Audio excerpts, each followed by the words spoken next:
Okay, on the show today, Pedro Albuquerque. So he is a Capoeira master, originally from Brazil, but actually in my hometown of Cambridge in the UK right now. Pedro, welcome. Thank you very much for having me. It's really nice to be here. Thank you very much. Let's hear a bit about your life story. How did you get into Capoeira? I did not have much choice. I was kind of born into a Capoeira family. And, my father was a master. He's one of the founders of the group Selonging, which is one of the oldest groups in Capoeira. So members of, his brother was into Capoeira. His brother-in-law was also one of the founders. So I grew up kind of within that environment. Got it. So it's just kind of in the blood, as it were, yeah? Yeah. In a way, like it's people ask me when did I start, and for me, there was an age when I started going to the actual, to an academy to train twice a week. I was 7, but even before that, my father was always going to the we call it roda, which is the wheel, which is the place where the circle where people play stuff. So every weekend he had any available time, he would go on into to take part in those rodas per se. And was there something personally that hooked you? Because I know Aikido families and karate families, and often the child does a bit of what the dad does, and maybe he quits when he's like 18, but it's not always that he continues it, right? Normally there's something that kind of hooks you personally, as well as having that family lineage. Yeah, sure. I mean, it's funny now because now I have kids and I feel like, oh, this is where my father was 40 years ago or so, and I definitely started because I grew up with it, and then by the age of 7, you look up to your dad. You want to go to the play. He had he co-owned a gym in Rio, and I used to go there 2 times a week, and I was more for fun. I used to drive the one who's driving my dad crazy, but at the age of 14, my father came to the UK for a master's, at the University of Newcastle. Okay. And before he started the master's, he went to the Nottingham Carnival. Uh-huh. And that was 1989. And he got into a roda. There was some Brazilian there from Brazilian community. He played. Mm-hmm. And then some English guys approached him, some martial arts fans, mm-hmm. and they were curious about capoeira. And there it was pretty much when the group was born in the UK, like 30 years ago. Okay, cool. And you're a karaoke then, huh? Martial Menosh? Yeah. Who do you support? Let's have the important conversation before we talk about capoeira. This is another thing. It's on my mother's side. I am Botafogo. I only saw my team winning the state league when I was 15, But in my family, you're either Botafogo or you're a ghost from my granddad. Wow. I'm a Corinthians fan, I was in Sao Paulo, so I'm a Corinthians hooligan. Not a big, it's more within the state that the rivalry is big against Flamengo and stuff. And actually Corinthians is white and black, you know? Same colors as Botafogo, so it's a cool thing. But so as I was saying, after the 15, when I was here, is when I reconnected to capoeira, when we came back to Brazil. And then I realized, capoeira is a way for me they open doors to different places. You go back to the beach, and then people were showing off, you were like a teenager. And so it was a way for me to connect to different places, because I lived in Santa Teresa, which is a neighborhood where you gotta go like in the hills and stuff. So I didn't have much. The average people in Rio lives in a building, right, in a flat. Mm-hmm, mm-hmm. And then I had a very different experience growing up in a house, and that was it was just at 15 something clicked on me that I could be in the beach in Ipanema, mm-hmm. chilling with a high middle class, but then I also had a door that would open that would allow me to go to the ghetto where most people from my school wouldn't dare to go. So capoeira opened different kind of right. So you saw it as opening doors within the society, and then I guess if your dad's in England doing it, you're like, oh shit, this could be my ticket to travel the world and open up my life in a whole new way, right? Which if you're in Brazil, and it's a long way from anywhere, you might be like, okay, there's a ticket here, yeah? Yeah, it's funny because Brazil, in a way, is a very insular place. Like they really think that they're at the center of the world. It's kind of Rio, New York, a little bit in London. They have this kind of vibe, right? But you do get tired at some point at 25, going to the beach and then going out. The whole lifestyle is really nice. Yeah. And Rio is a really unique place. But I guess at some point I had like itchy feet, and I never actually thought I was going to work with capoeira. I was doing economics. My father as well, although he was a master, a devoted capoeirista, he had his career as an engineer, So it wasn't never like a thing for me, I'm going to work with capoeira. Yeah. At the university, I started getting some social works in some NGOs that would allow me and put me in contact. And then I realized that, maybe, but I was already like 22 and stuff, yeah. So we better define capoeira then. So people listening, they probably got some picture of like guys in white spinning around. They probably know it's from Brazil.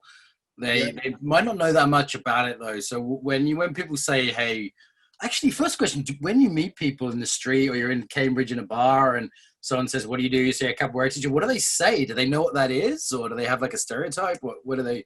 It's a funny one. If you meet a British guy, European guy, it's because capoeira is still kind of underground. It's not as underground when I arrived here, but it is underground in the sense that some people would have heard about it, some people would never have heard about it. So I would say like I'm a martial art instructor. I would say sometimes I'll try capoeira and see what the guy knows about it. Yeah. And then what do you have to clarify? So if someone says, hey, I've heard of that. Is that the Brazilian thing?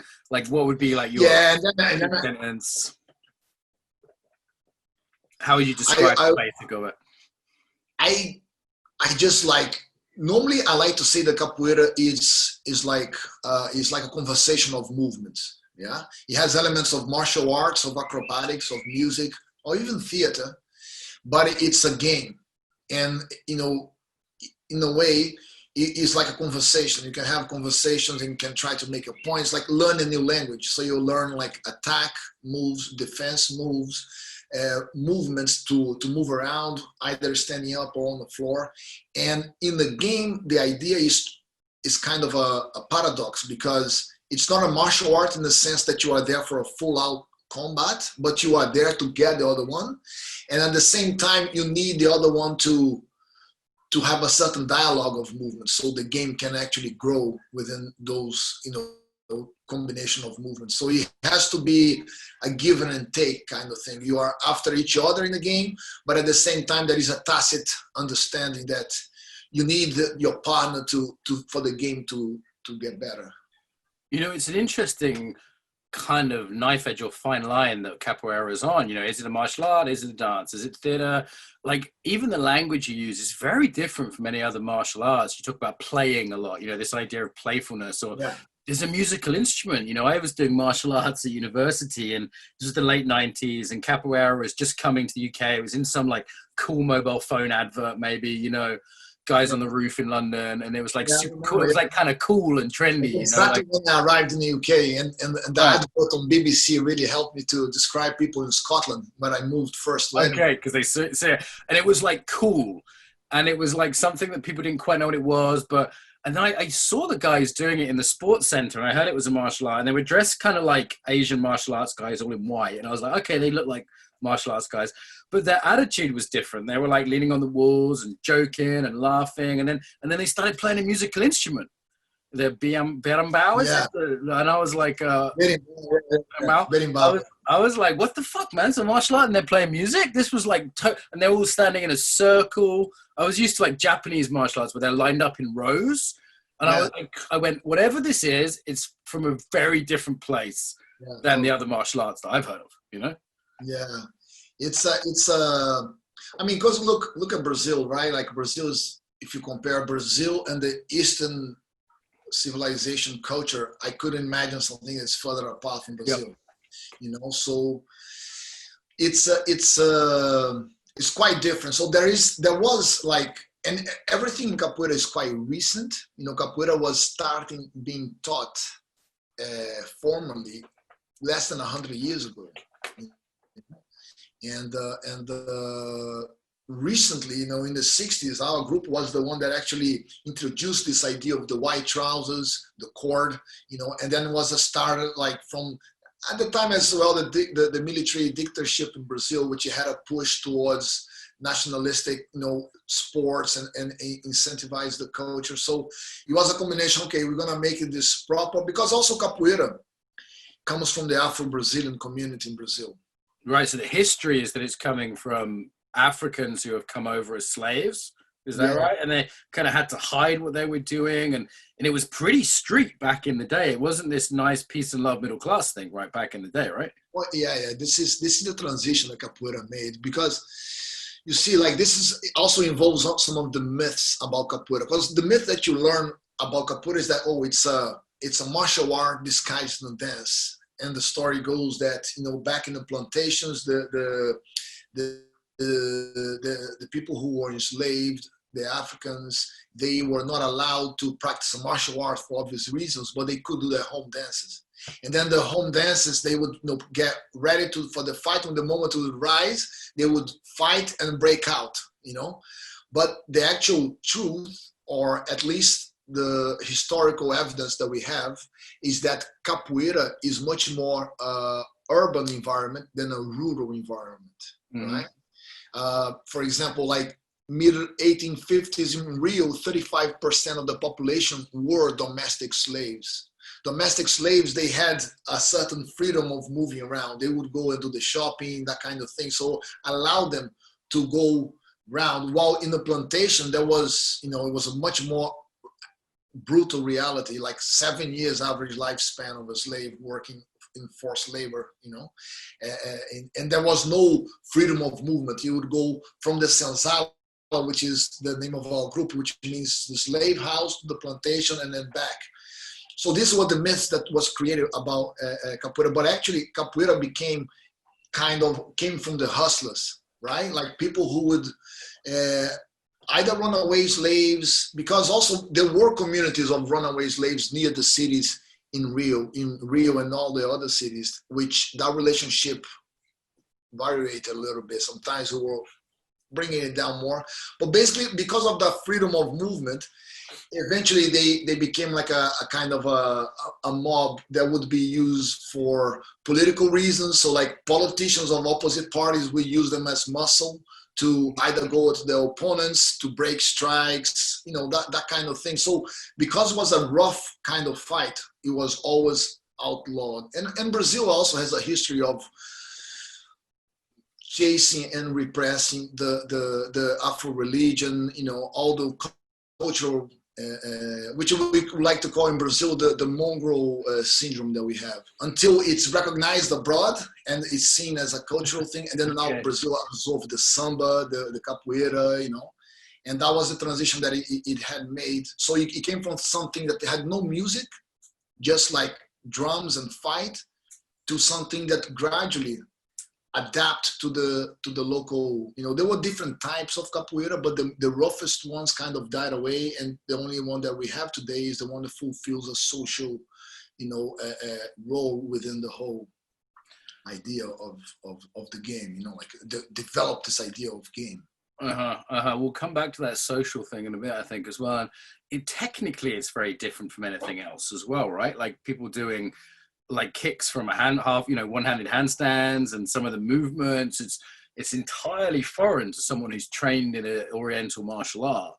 Like I'm trained in some Japanese arts, and I can look at a Chinese kung fu and it's different, but I can kind of go, yeah, I can taekwondo is enough like karate, or that kung fu is a bit like another kind of karate, okay. But capoeira is something else. Like it's like a whole different animal on the kind of evolutionary kind of side of things. Yeah, it is, because when it becomes like a game, and we don't fight, we don't dance capoeira, we play capoeira.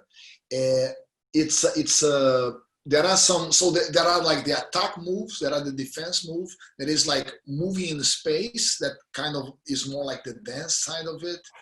But then there is also the acrobatics, which is a kind of the showing off, and then you add one movement into the other, and also like people are exploring more and more new ways of moving. So it's constantly changing, you know, like what we see as a capoeira. But there are some typical spinning kicks that are quite unique from capoeira. The one the guy puts the hands on, the one that was in the BBC advert, right? The guys had the hands going to the floor, the legs swinging, it hit, you know, the heels going through, and yeah, this. But basically, what he does, martial arts wise, that he works with the idea that's really important: the idea of perception of time, perception of distance, and through that kind of game and practicing, you get an acute sense of, you know, the tough capoeiristas of the past were the people who could fight more than one guy, you know, and they would use headbutts, and so it was the notion of distance that they could kind of fight in a kind of a crowd kind of fight, you know. But it's so, even today on UFC, you see like Conor McGregor, for example, he had a Israeli capoeirista coach, you know. Oh yeah, you don't put that. Yeah. He really focused on this idea of the flame. So like capoeira has something which is the fake as well. You fake that you're gonna do something and then you do, which is not as far my little understanding of what a martial art. You don't really. There is not the idea of faking so much. Yeah, it's boxing and capoeira. That's not a very Asian idea. That's very much in boxing and capoeira. The deception is not well, you could say deception is a part of some martial arts, but it's key to the feint. This is not so key to, say, karate, you know. Yeah, so this is the idea of the game, and it has to be kept within the balance. You know, the idea of the dance, the music, and the martial art. You cannot just focus in one, because then it starts decharacterizing, and then starts going off, you know, this kind of balance. There was a time in the 90s where rivalry between groups became so stiff that, you know, when you're gonna go and fight, then it becomes more and more like a kickboxing kind of match, because it becomes about who is the heaviest, who's the strongest. That made the players decrease the skill of movements, because nobody would try to be exposed because the other one could punch. Or so the idea was like, okay, we have to. There is a level of violence, but it has to be in a controlled environment. You know, like that's the role of the master, the guy who is playing the lowest pitch berimbau. He's the one who lets people win. Who's the one who stops? So can someone actually win in a match? Is there like is it like a competition where someone can get knocked out, or is it more just like the master says, "Hey, no, this guy won," or is it how does that work? Well, in the game itself, there is no winners or losers. That's one of the concepts. There are like the moral winner or the guy who sweeps the other one, but you know, the idea is that you should know how to kick and how to sweep and how to fall. You know, so you should be able to dodge the kick. You should be able to have different kind of moves. So there isn't. The game itself does not have a competition. There has been many attempts, and it's kind of a taboo thing within capoeira if we should do competitions, because you can do competition in different ways. Some can take capoeira out of context more, you know, but there has been, and there are still at the moment some attempts to make. I think Red Bull made a big push last year and the year before, doing a couple of, you know, bringing the old guard of the masters and doing a competition kind of system with judges, and, you know, but there's another side who thinks like, oh, we should not do the competition. It's not what capoeira is about. Yeah. But yes, it's an ongoing thing. Yeah, and aikido, there's a big conversation like this too. Like, it's kind of taboo, and then certain schools have put competitions, but then it takes the art in a particular direction, so it changes it, and it stops being aikido maybe. So it's kind of a conversation in aikido too. And there's so much of life that's competitive. Just, it's like people think that way, right? Like, who's the winner? You know, like it's like people think in that way, and to think in any other terms is quite foreign for people that grew up with football and cricket but rugby, like competitive sports. It's like a different way of thinking almost. But the funny thing is that, having said that, there is no winners or losers. There is this kind of bravado in the roda, you know, who's the toughest one. It's just not that there isn't like a score kind of system, but there is this kind of thing like, we have the circle of people. Every single one who's in that circle can influence the outcome. The games, sometimes it can go more aggressive or less aggressive, and it kind of builds it up on the momentum of the other one. The players go two at a time, and it can have different rules how you join in. You can join one at a time sometimes, or sometimes just two at a time.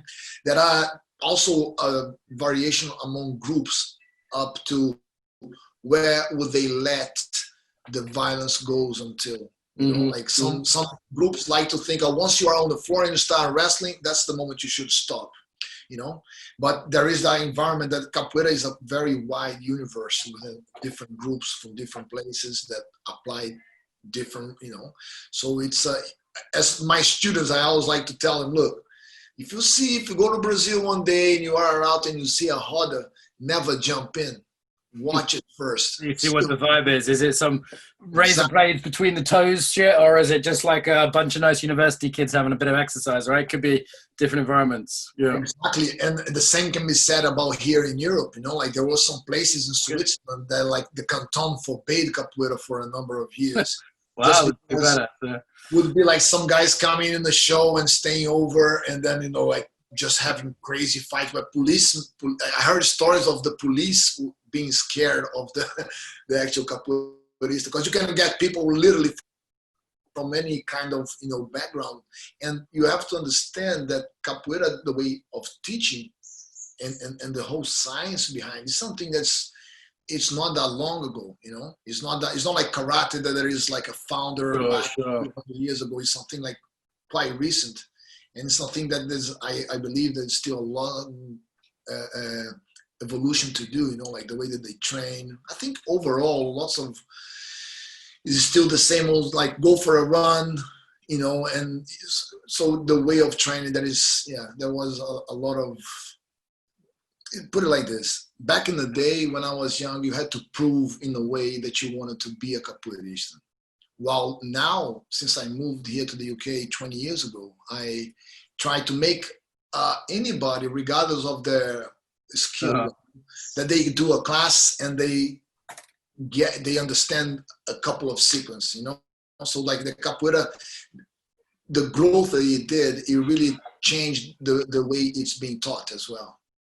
Yeah, it's a mixed blessing, that, isn't it? On the one hand, it makes it more accessible, but on the other hand, people aren't necessarily having that process of commitment, Like I had one Aikido teacher, and for a month he ignored me. For a month he beat me up, and on the third month he started teaching me. And it was like he was like, look, it's like I see a lot of people, a lot of people come through the door. He's like, I want to make sure you're committed, Like he wasn't trying to make it accessible to me, quite the opposite. Yeah. I mean, it's a give and take. In the end of the day, it's like the market will say, like which strategy works better, right? If you take, like, say you have 100 guys coming through your door, and you got to see how it works. Like I try to, make it accessible. And I understand that my commitment to capoeira is one, the commitment of a brand new guy is another. And it's a relationship that has to be started at some point, and you cannot necessarily demand it straight away from, a guy to go like this. But yeah, there's a lot of this idea in capoeira that, this is how I learned.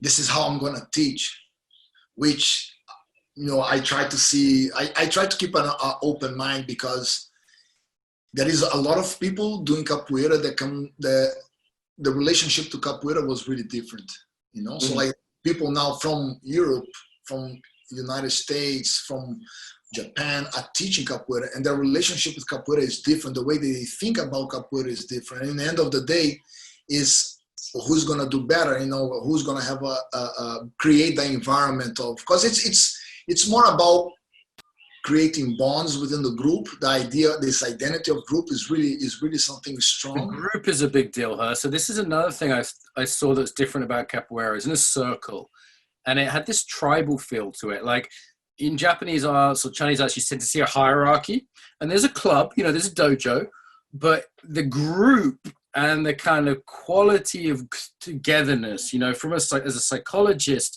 it looks like a lot of what's called co-regulation, which is basically people helping each other with their stress. You know, we're in this together. We're doing something synchronized together, like a dance is done. Like, and this reminds me of some like African dances I've seen. This group of like almost tribal kind of quality. That to me is different than stuff that I've seen in this. Seems like less European, less Asian. Yeah, totally. I mean, I think there's a lot of people who believe the capoeira was created as a tool to deal with issues that were faced by, you know, because this is exactly what you say. You go on, you have a tough life. You have to remember, like back in the day, it were like slaves who were doing, or people who had like fishermen. So people from, you know, humble backgrounds were there and would kind of play fight in a rough kind of way. But, you know, in a way today, what it feels like is that whatever is happening in your life, stress, work, family, when you go there, you break a sweat, you know, the whole round thing, the circle things, the holistic thing, something that I think we as a species have been doing this for thousands of years of like dancing and clapping. So it has this, you know, it puts us into the kind of old things that not necessarily we do anymore. So it's really strong because you can feel the energy sometimes, you know, like the music is there. And we also believe that the music being good makes you play better, you know, the energy interaction of everyone.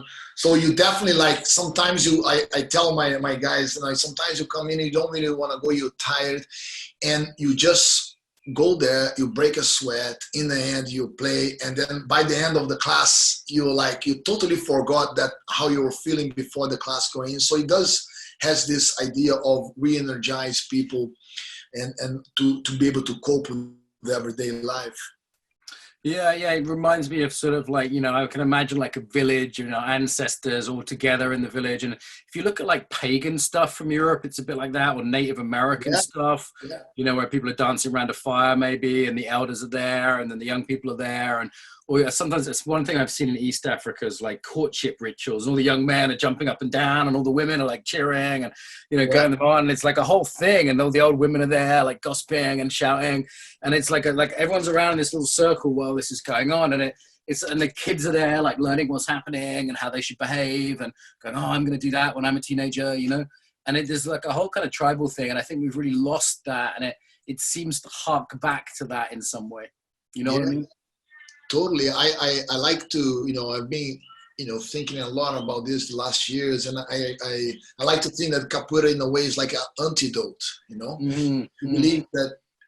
I believe that capoeira came as a reaction to a system of slavery, you know, a system that was placed by, you know, dividing, even among their own slaves, they would be divided in different roles, right? There would be like the tough worker, the guy in the field. There will be the guy who would be the slave driver. There will be the one that would work inside the house, and they would kind of envy each other for the different, you know, roles that they would have. It was also something that was based on hatred, like the racism, the color, you know, and what capoeira comes back as the opposite of all that, you know, where there was separation and atomizing people. Now what capoeira does, like, boom, it really brings people together regardless of the social background, the ethnic group, you know, the religious beliefs.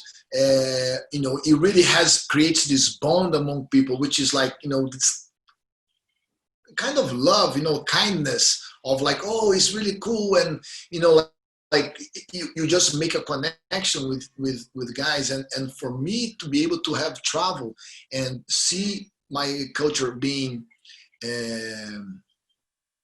respected and people searching this, you know, I've been, you know, there was like a film back in the 90s, Only the Strong, you know, and this film was like one of those films that went straight to the VHS tapes.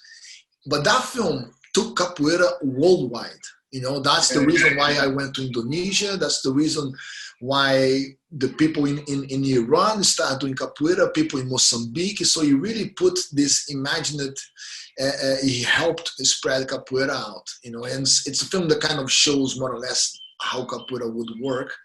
But it's just amazing that you go to so many places that are so different, like Japan, Muslim countries. And something to be proud of as well, right? Like, You know, sometimes Definitely. Brazil has this slight insecurity, you know what I mean, towards it. Oh, it's better in America. Or my friends always used to say in Brazil, oh, Australia's like Brazil that works. They used to say to me, I want to go to Australia. That was always their fantasy, you know. What we call the mongrel syndrome of Brazil. They're always looking up to the US or to Europe, you know, something that historically was also, you know, I think until the 1920s, the official policy was like, look, we got to really bring more Europeans here to whiten the population. And so, like, you know, being white, being equal to being more developed. But it's this whole turn that Brazil is doing is like, oh, actually, no, we have a mixed population. We have, you know, a horrible history. I think very few countries will have a history to be proud of, except if you look at the last 200 years. But Brazil is particularly brutal, you know. But even with all that, I think that the only way to step forward is to really look at the past with sincere eyes and try to make it better, you know, because it's right now in Brazil things are a bit crazy at the moment. Yeah, things look a bit crazy at a lot of places, and Brazil has a pretty different take on some of the stuff around race and ethnicity. There was a different form of slavery there than the US, wasn't there? It was quite a different system, as I understand the history of it. I had a black Brazilian friend kind of try and explain it to me once. And then it's like also the sort of fact that most people are some kind of a mix, right? Like in America, it's like you're white or you're black, and there's just a very few people who are mixed, you know? And now we could say on one level, we're all mixed, right? We're all from Africa or whatever, right? But actually in Britain, it's pretty clear. It's like, okay, there's an Asian girl, that guy's a black guy, that guy's a white guy. Whereas in Brazil, there's shades. And it's like every single person is some kind of a mix. It's very rare you see someone, especially someone like Rio, you see someone who's like completely clearly what an American might say is black or white, right? There's often some kind of combination there. Yeah, we even have this joke about this Brazilian guy who goes to the US, you know, and he comes back and says like, look, I don't know what the problem people talk about race in America. Everywhere that I went, you know, the black guys went and gave me the fist up, you know, and the joke being that the guy in Brazil thought he was white, but abroad he was obviously seen as black. So what it means to be what in Brazil is slightly different than in the US. But the thing about Brazil is that the sheer number is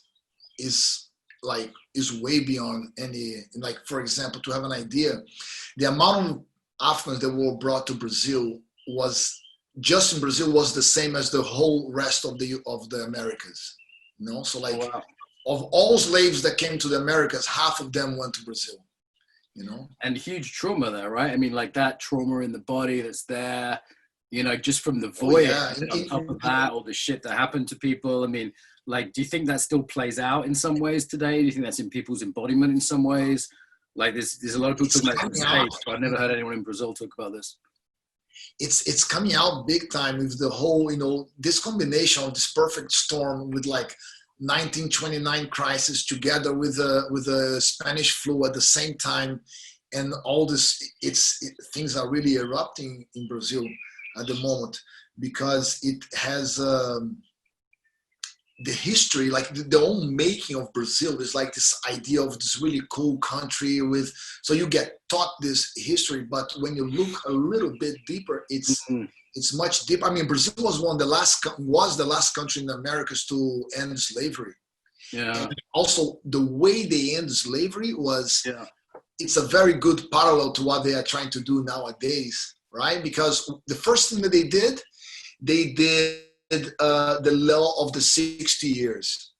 What that meant? It meant that once you were a slave over 60, you were free.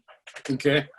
And the parallel is more or less what they wanted to do with Social Security, say your pensions, right?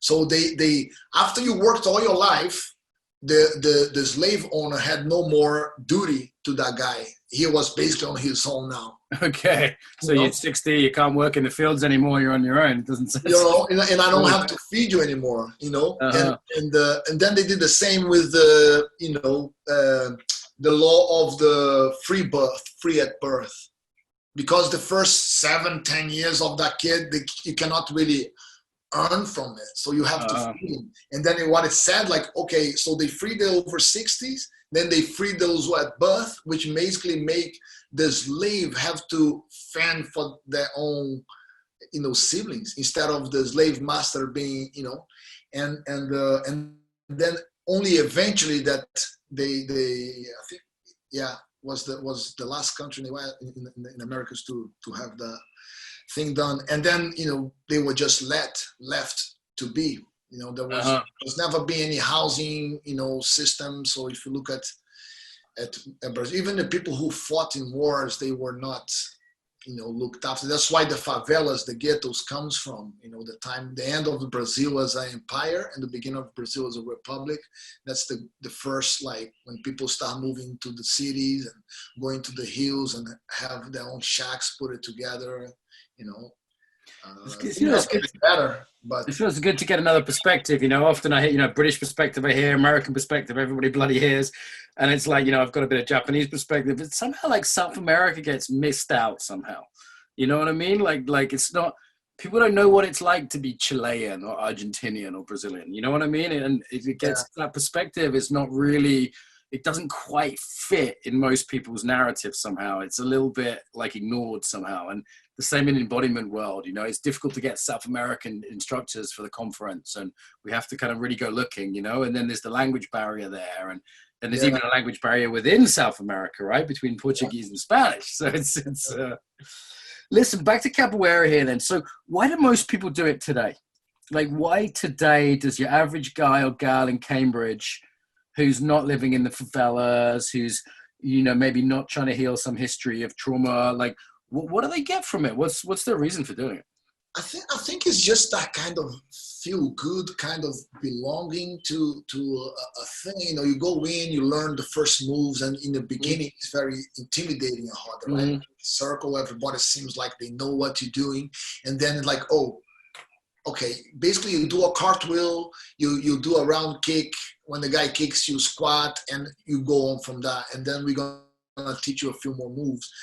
So I think it's this idea of first, after a few months, looking back and doing stuff that you never thought you could do. Gaining competence, going, wow, I couldn't do that, now I can. That's kind of cool in any art, right? Just to see that you've come a long way. Yeah, and also the diversity. I would say the diversity of people doing this, and you get people literally, like here in Cambridge, we have, people from everywhere, literally English, Scottish, then people from Poland, just Spain, everywhere people come in, it's always going. So I think it's definitely this feel good kind of vibe of like, okay, belonging, right? Belonging. You go in and you sing, and there's a whole tradition, the ritual of being there, of sweating, and then okay, now let's go out and let's go for a drink, or and at the same time it's social. It's definitely social for a martial art. It's totally. Because it's about what Brazil is. Like people are out in the street, they are having a drink, they are partying. There's a lot of music involved. So I think it's also is a opening door to the Brazilian kind of culture.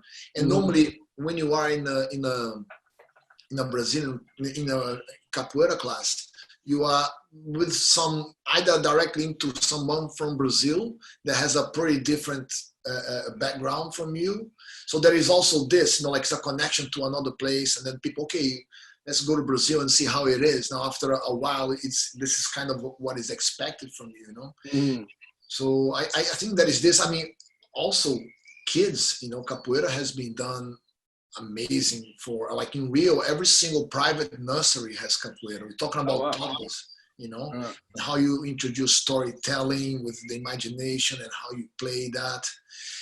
With kids, I mean, with refugees, capoeira has done like amazing. It has been an amazing tool to empower people who's been affected by violence, forced displacement, and this is being measured recently since the Iraq war. I worked with a charity called Capoeira for Refugees, and that's exactly what they were doing. They were teaching and they were tracking how the kids were doing, the kids who were not interacting, and from one.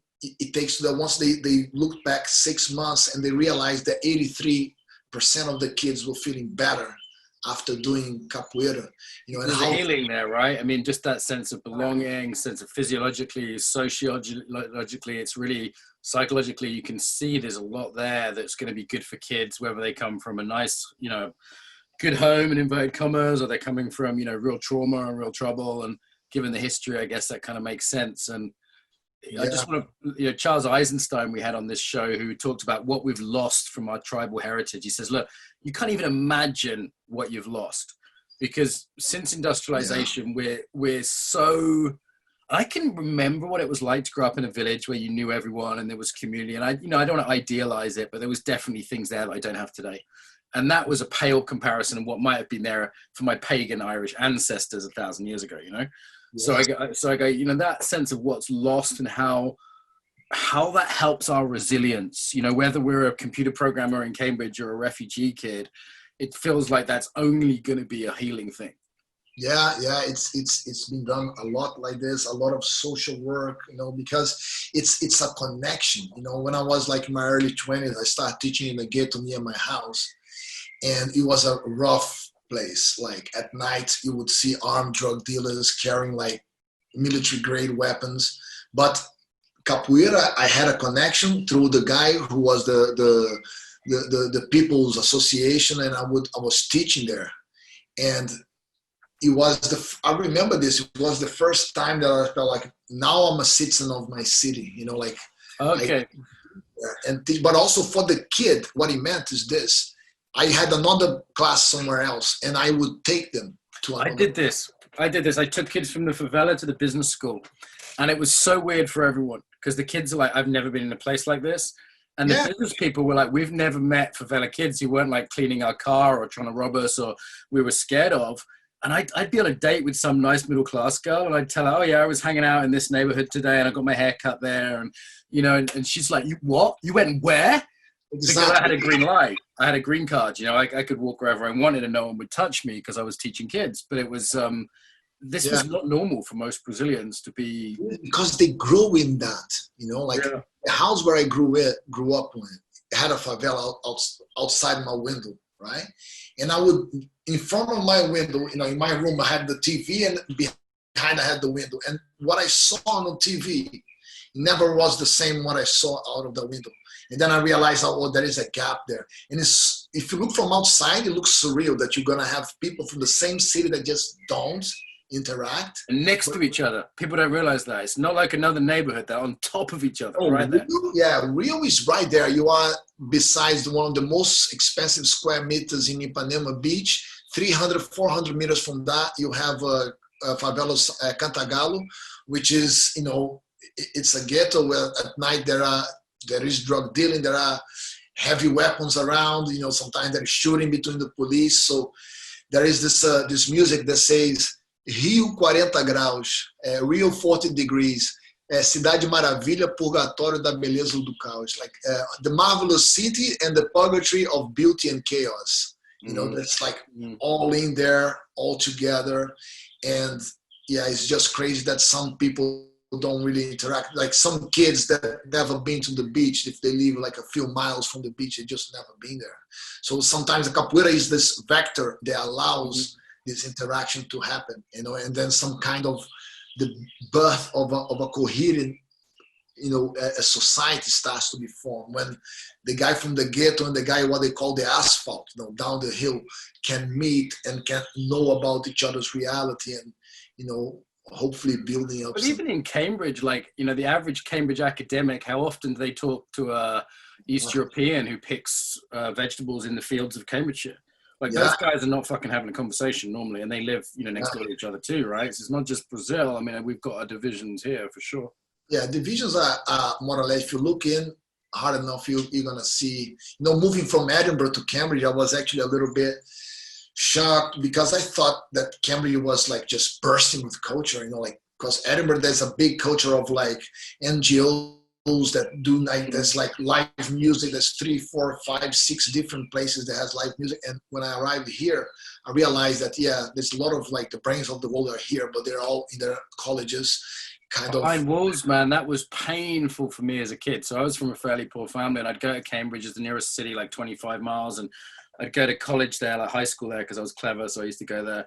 And I used to go past these places, and they were like behind walls. You don't see it. It was another, and maybe you'd see through the door as someone opened it. This beautiful 500-year-old building with these gardens that fucking Darwin or some shit was in, and I'd be like, shit, that's the other side of the wall for me. I still feel that pain a little bit when I go there, like I'm kept from that, you know.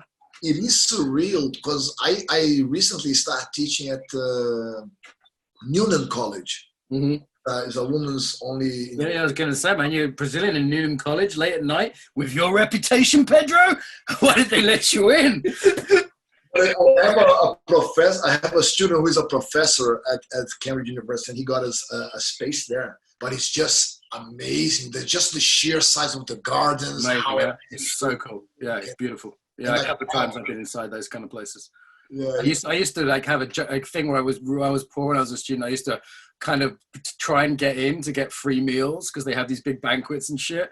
And I used to like just sneak in and I'd be like, oh yeah, I'm with John or whatever, you know. Yeah. It's all about the confidence you want. We've got a scarf, you know, you can steal one of these scarves when they're drunk in the pubs and steal one of their scarves, and then you can just walk in wherever you want. But they're like 24-hour hotels, you know, with porters there all the time. Yeah. It's another world. Town and gown, they call it, man. Town and gown. It's not quite favela, but it's definitely a divide. You know, the class divide in this country is not nothing. It's not nothing at all. Okay, man. So we better start moving towards wrap up fairly soon. I mean, is there any aspect of capoeira that you feel like, hey, I want to set the record straight, or people should know about this, like something to clear up or something that's important to you want to talk about? I think it's an interesting journey, this what capoeira, because the people who do capoeira influence the way capoeira is taught and played, you know. So like coming abroad, capoeira is coming from something informal to something more and more formal. You know, it was known that if an event was supposed to start at 12, it will only actually start at 2. I remember that in Brazil. Fucking hell. Tempo inglês, yeah? Yeah. Horário de inglês, we say, English time. But here it cannot happen. You know, here people are living out of it. It's a work, you pay by the hour, and you know, you really had to make that happen. But I think for me is this whole, you know, because we are here right now. This year is the 20 years that I've been in the UK living, and I was planning of doing so many things, and then comes the pandemic and give you a 2-leg sweep, you know. You'll be back up again. You'll bounce back up, I'm sure. Yeah, it's never a question if the sweep will come, is when it will. When, and it's how you get back up that matters, man. That's what matters. So for me is right now, I just got together with a few of my friends and I said, man, everybody's broke and situation is bad. You know, like we're teaching online. New things are opening up online. Is also cool. But like, what can we do back in Brazil? You know, and one thing that we are working now is that we started this fundraiser. So like, we don't have any money, but we can maybe gather all our students and do a workshop together and to sort out, you know, buy some basic, we call it the cesta básica, the food baskets in Brazil, to get some community going. So this is it, and it exploded, and we raised like 2,000 pounds in less than 72 hours. And this has been a great journey because, you know, for me, I'm so grateful to capoeira that, you know, it has taken me places like Iran, Indonesia, you know, Palestine, Jordan. Very cool. But you also, like, we cannot forget of where, you know, capoeira came from, and you know, it's about this connection that it gives and build on that connection. So I think, and when you look at it, it's actually what is the strength in capoeira, what keeps people interested, I think, because it's really a door to understand that, you know, like the world like we live right now, and people are questioning so many things, and there are so many revolts and, you know, people protesting, and I think that it's just the insight that capoeira will give you by just looking at how things were and making us think of how we want, which kind of world we want to create, you know, not on either radical sides of things, but to be pragmatic, to make people, because everybody wants the same, you know. That's Everybody, a great point, Pedro, as well. It's real easy to say, hey, I'm against this. And, of course, I'm against discrimination. I'm against racism. I'm against this. But then you go, okay, what would a world actually be like without that? Acknowledging pain, acknowledging different groups having had different history, different countries having different history, different ethnicities having different history, but also going, okay, what is the world we actually want? Charles Eisenstein says, what would a more beautiful world be like? And it's like, we need to look for microcosms of that. Like, is it like the dojo? Is it like the roda? Is it like this? Is it like that? Like, at least to have some possibilities that maybe keep some of the things from another time that we can modernize and bring in a new way. The community we've talked about belonging and healing and community and the kind of, these are the positive things, right? I mean, yeah, we've talked about slavery today. We've talked about racism a little bit. We've talked about egos and violence, but it's also division. But most of what we've talked about is that movement, that play, that belonging, communities. Like, this feels pretty positive to also be focusing on this stuff. Yeah, definitely. I think it's also like, everybody has an opinion, like everybody likes to have an argument. Like, and I follow, like, I like to watch things on Twitter, and Twitter is a crazy kind of world. You like to like so much. But it doesn't really matter. You can have the most amazing opinions, or you can have the most disgusting opinions. If you don't do nothing about it, it's the same. It's, your opinion is as worth as the most despicable opinion if you don't act on it. And I think this is more or less where we're going towards, okay, we need to do something that's outside our job, because what I'm doing back in Brazil is not part of my job, but it feels like it builds a connection with me, builds a connection with my country, and inspire other guys to do something similar. And I think that's more or less what we need to kind of go, because before we were working, 12 hours, like you were slaves, or you had like kids down the mine, and things are not like this anymore. But okay, now we are working 8 hours, but can you actually have can you have a view about the world you live today? If you work 8 hours a day and you have to look after a family, you don't really have time for, to have an informed opinion sometimes. Yeah. Different kind of thing. And I wouldn't compare modern situation with slavery in terms of, I'm real clear which one I'd rather be in, And of course, things are having been improving for sure, but it's just we're almost out of time. I don't want to do this the Brazilian way and go over, because I'm gonna keep a German girl waiting. Sure. Late. She's gonna freak out. So last question is, like, I'm just curious personally, how is capoeira like landing and changing in different countries? Is there, you talked about this thing in Switzerland. Is it evolving differently in different places? Is it being influenced by the culture? Like you said, there's more systematization. Like, that's just something I'm personally curious about. I think that, regardless of which background you come in Brazil, and if you want to work with capoeira, you have to give what the guy kind of wants. Yeah. If you want to go too rough, you're going to have only rough guys playing it. And as capoeira is a community, and other groups, they kind of tend to interact together. What they try to do is they try to find what works best. And what works best low over time is what actually stays. So in different places, you can have like a guy who's a bit of a wild one, but then he's not going to do as well as a guy who is easygoing and know how to connect with people and know how to build a community better. But there is definitely influence from the place that you are in, that, because everybody who is in a circle makes the idea of belonging. So it definitely picks things along as it goes. Everybody who joins the circle influence the outcome, and this is what it starts becoming this broad community, and it's just nice to see, because it's slightly different the capoeira in Indonesia, from Iran, from here. It just depends on who is playing and what is, it tends to have the same outcome in the sense of like the feel good kind of thing. But yeah, it's everywhere. You gotta go with, with kind of the flow when you are, teaching capoeira. Yeah, I imagine Iran's a little bit different from Indonesia and different from Russia and, places.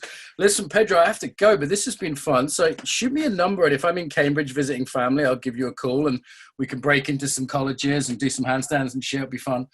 And where do people find you online, man? Where do people check out your stuff? I am on senzala.co.uk. That's senzala.co.uk, and we have a school here in Cambridge. We have a few other cities that are under my management here in the UK as well, and we have regular classes. Now I'm mostly on Zoom. You can also find the details of our online classes on the website. Okay, cool. There, it's on the website. It says online classes. Yeah, so people can look that up. Listen, sir, obrigado. This has been fun. I've appreciated it. It's good to get to know you, sir. So, yeah, thanks for your time. Thank you very much for having me. I appreciate it. Prazer.